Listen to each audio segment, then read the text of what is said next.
Sud Radio 10h midi, Valérie Expert. Avec vous sur Sud Radio et avec Gérard Collard, libraire à Saint-Maur. Comment ça va ? Très bien. Très bien. Alors on lit quoi cette semaine ? Alors on lit quoi ? Déjà je vous donne les signes. Oui, alors ça, j'ai adoré David Joy. Alors, David Joy, Nos vies en flammes, avec une jolie couverture. Ouais, c'est vraiment extraordinaire. Ouais. Alors franchement, c'est un écrivain américain qui est brillant. C'est vraiment un des brillants, un des plus brillants de sa génération actuellement. Alors, je dois dire que moi, les romans américains sur la décadence américaine, la pauvreté, la campagne et tout ça, au bout de 250e, je n'en peux plus. Donc, faut que le type, il est vraiment, il ait quelque chose à dire. Et j'ai été complet. Alors. Ça tient à quoi hein ? C'est la couverture. J'ai adoré la couverture. C'est joli. C'est des feux. C'est des feux dans une forêt. Dans une forêt, parce qu'on est, on est dans les Appalaches. Hein, donc, c'est l'histoire d'un monsieur qui, là, il est fini sa vie. Enfin voilà, il y a rien de spécial. Il la supporte plutôt qu'autre chose. Mais il a un fils, et ce fils, il est tombé dans la drogue. Mais vraiment, il s'appelle Ricky. Alors. Le problème du livre aussi, c'est la responsabilité. Le père qui se pose la responsabilité de l'état de son fils. Alors, le Ricky, il est drogué, mais alors jusqu'à la moelle. Il y a un moment, il l'appelle et il lui dit « Papa, il faut que tu me sauves, ils veulent me tuer. » Alors le fils va mourir. Je vais pas tout vous raconter parce qu'on va encore me dire, mais le fils va mourir, hein, et le père décide de se venger. Il décide que ça peut plus continuer comme ça, que les dealers peuvent pas prendre le pouvoir. Alors c'est sur fond aussi de déliquescence des tribus indiennes, hein, c'est-à-dire qu'on voit comment elles ont été perverties. Enfin comment c'est absolument affreux. Et il y a en même temps un incendie. Et là, c'est comment on peut prendre son destin en main. Est-ce que quelqu'un peut prendre son destin en main face à l'impossible ? C'est absolument magnifique, c'est plein de force. Moi, je suis tombé vraiment... Ce père m'a bouleversé. Touché, Et puis en plus, ça pose vraiment des questions parce que, j'avoue que...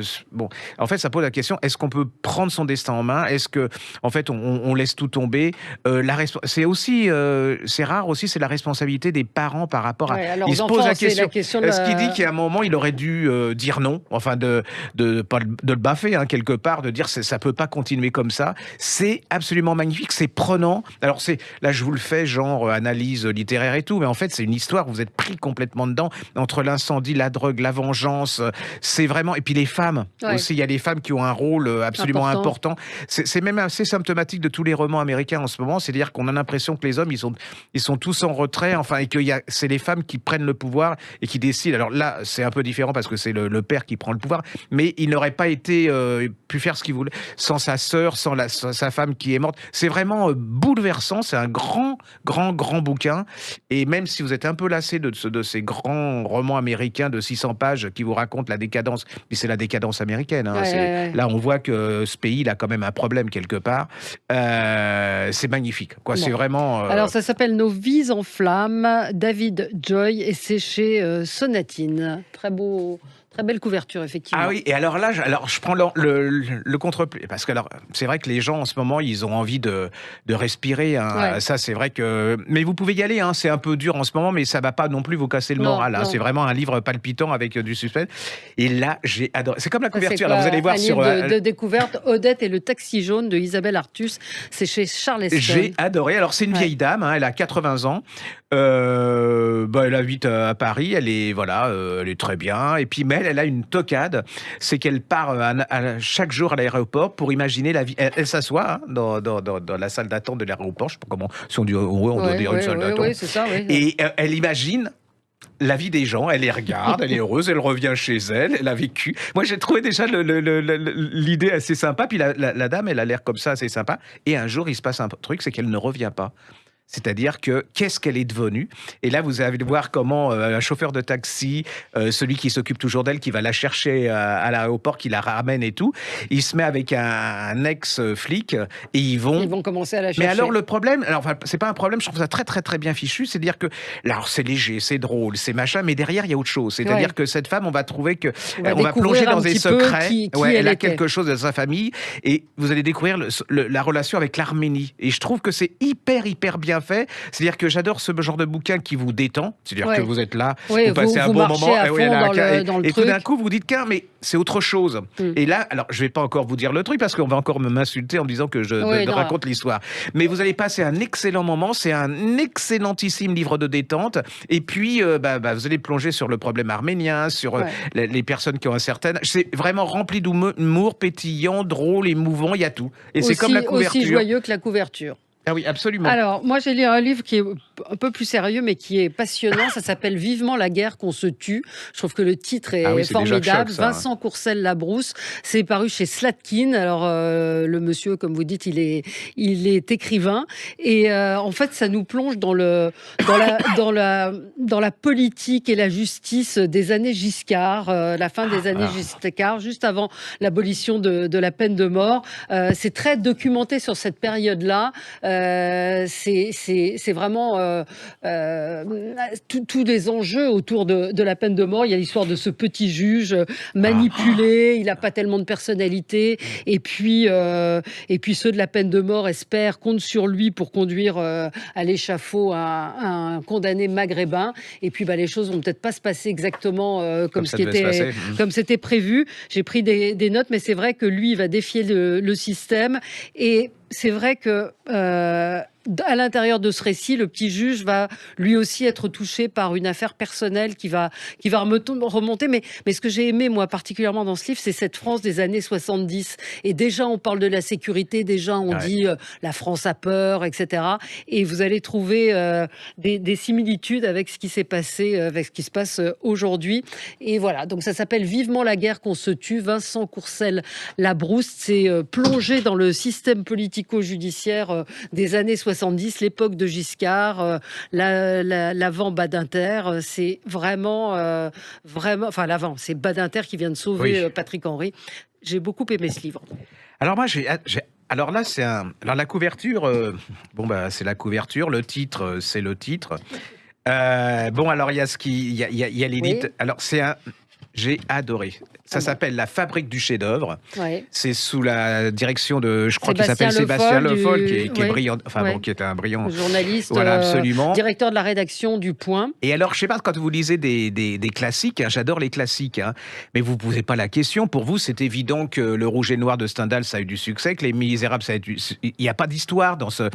Et là, ils vont vous raconter, alors chaque spécialiste, c'est des gens différents qui vont vous raconter ça, et donc alors ils vont vous raconter l'histoire des grands classiques, c'est-à-dire vous allez découvrir comment Gargantua, La Peste, Les Essais de Montaigne. Moi j'adore Le Rouge et Noir, et pour moi Le Rouge et Noir ça avait été une évidence, et Stendhal il avait toujours été romancier. Or Stendhal il n'était pas célèbre pour ça, il était célèbre pour ses chroniques, c'est-à-dire qu'il partait en Italie, il faisait des trucs sur la musique. Il avait des petits carnets, il notait tout. Mais il était surtout célèbre pour ça. Il avait commencé à écrire un roman et ça avait été un bide retentissant, et vous allez découvrir que Le Rouge et Noir de Stendhal en fait c'est basé sur une histoire vraie, un fait divers de l'époque, et il va en écrire, alors, j'ai noté, c'est vrai que De Fallois disait, ils le disent d'ailleurs dans un article, l'histoire d'un roman est un roman. Et c'est vrai que chaque roman, là, c'est un roman, l'histoire de ce roman. Et j'ai découvert des tas de choses, alors en plus, ça parle de l'époque, c'est-à-dire que pour Stendhal, vous allez découvrir la Restauration, le bonapartisme. C'est accessible à tout le monde. C'est-à-dire, vous dites pas, j'ai fait bac plus 27, ce qui est pas mon cas. Donc moi, j'ai fait plutôt bac moins 27. Et donc, ça vous donne envie d'aller relire. Oui, exactement. D'aller relire. Parce que moi, Gargantua, j'avais pas en langue. Les Essais de Montaigne, vous avez lu, non? Oui, mais ça m'a pas fâché. Je veux dire que c'était l'époque où j'étais gamin et ça m'a pas... Non, mais ça va du mariage de Figaro, je vois, à... Voyage au bout de la nuit. Voyage au bout de la nuit, au mémorial de Sainte-Hélène de Napoléon. La physiologie du goût, ouvrage très important de Brillat-Savarin. Et puis en plus, vous pouvez l'ouvrir où vous voulez. Oui, c'est-à-dire que c'est ce qui vous intéresse. Donc ça s'appelle La Fabrique du chef-d'œuvre. C'est chef-d'œuvre, j'ai le moment de le dire. Comment naissent les classiques. J'ai adoré. Et c'est aux éditions Perrin. Voilà, ne passez pas à côté parce que c'est vraiment une pure merveille. c'est toujours intéressant de découvrir. Il y a aussi un très joli livre qui s'appelle Les Petites, qui est passé un peu inaperçu, de Nathalie Bianco. Et c'est aussi, je l'ai pas pris avec moi, mais c'est 3 petites filles qui sont heureuses. Ouais. Et ça se passe dans une cité. C'est 3 petites qui étaient amies d'enfance, qui ont grandi dans cette cité HLN, qui ont commencé à jouer un peu à Fantomas. Et 35 ans après, Caddy raconte un peu sa vie d'aujourd'hui, ce que sont devenus les autres. Je le raconte mal, mais c'est un très très joli livre sur l'enfance, sur l'amitié, sur voilà, si vous aimez les histoires autour de ces jeunes femmes qui ont eu des vies pas toujours faciles, mais qui malgré tout s'en sont sorties tant bien que mal, c'est un très joli livre. Ça s'appelle Les Petites, donc de Nathalie Bianco. Alors, vous savez que j'adore les folles enquêtes de Magritte et Georgette de Nadine Monfils chez Robert Laffont, qui a eu ce. Alors moi je doutais un peu quand elle a commencé en me disant c'est pas possible, elle va pas réussir. Alors tout le monde, enfin c'est le truc que tout le monde connaît Magritte. Avec Georgette, c'était sa femme, ils avaient un chien. C'est des gens, c'est toute la Belgique. C'est-à-dire c'est le génie, mais avec ce côté. Humour noir, recul, enfin il y a tout, j'adore la Belgique. Mais baroque. Oui, même les génies, voilà, c'est extraordinaire. Et là, elle vient d'en faire paraître un. Je vous le signale encore parce qu'on va me dire que j'en fais trop de tonnes, mais Les Fantômes de Bruges, c'est-à-dire que vous allez retrouver ce couple à Bruges à travers un polar et un mystère à élucider. Alors si en plus vous aimez Bruges, c'est génial. Si vous n'aimez pas Bruges, vous allez le découvrir. Et on retrouve cette verve de Nadine Monfils, parce qu'elle est belge aussi. Et donc, moi, je trouve qu'elle écrit, enfin, elle donne ce qui manque un peu à la France, c'est-à-dire qu'elle fait revivre cette langue, elle joue avec, c'est pétillant, elle est drôle, elle a plein d'expressions. Alors, il y a le côté polar, et puis il y a le côté, c'est de la musique, c'est-à-dire que il y a plein d'auteurs belges comme ça qui vous font chanter la langue et qui vous font rire. Si vous voulez vraiment passer un moment... il y en a 3, là, c'est vraiment un génial. Bon moment, vous allez rire, être pris par l'histoire parce qu'elle raconte formidablement bien l'histoire. Et puis voilà. Et là, c'est quoi ça ? Je pense que dans une prochaine émission, vous en parlera. Bon. C'est une parution en livre de poche de Sherlock Holmes. Et puis, pour finir ? Alors moi, j'ai une idole, c'est les explorateurs. Enfin, chez les explorateurs, c'est Ernest Shackleton. Oui. Et là, je sais bien, mais je suis tombé sur un livre qui m'a... Scarlatti. Oui, mais qui m'avait fasciné. Il avait écrit il y a quelques années, on en avait parlé ici, c'est chez Libretto, l'Odyssée de l'endurance. C'est-à-dire c'est ce bateau qui part explorer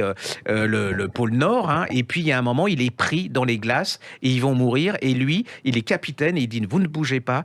Il va quitter le bateau, il va essayer de rejoindre pour donner l'alerte aux gens en disant il faut faire quelque chose, sinon on va mourir. Et c'est une expédition absolument extraordinaire. Et là vient de paraître une biographie absolument passionnante qui regroupe toute sa vie, qui raconte toute sa vie, de Mirella Tanderini. C'est chez Paulsen. Ça s'appelle Ernest Shackleton. Allez-y, vous allez voir. Alors, moi, j'ai été pris complètement. Ce type est courageux, il est intelligent. C'est un explorateur comme on n'en fait plus. Et vous savez, maintenant, les explorateurs, ils sont très... Oui, ils restent encore... moi, ça me fascine plus trop. Donc, là, c'est un explorateur à l'ancienne. Absolument. Et c'est une biographie. Vous allez avoir froid avec lui, vous allez avoir peur avec lui. Vous allez naviguer avec lui. Redites le titre. Ça s'appelle Sœur Shackleton. Sœur Shackleton, chez Paulsen. Elle s'appelle Mirella Tanderini. Et c'est une pure merveille. Et c'est à saluer les éditions Paulsen qui nous font découvrir des choses absolument géniales. Avec des angles très différents à chaque vraiment, fois, sur bien des écrit histoires, en plus, avec les livres d'Irène Fringe qui sont parus chez absolument, eux. Très, très, très belle collection chez Paulsen. Merci Gérard. Nous, on se retrouve dans un instant pour commenter l'actualité et on se retrouve avec vous la semaine prochaine.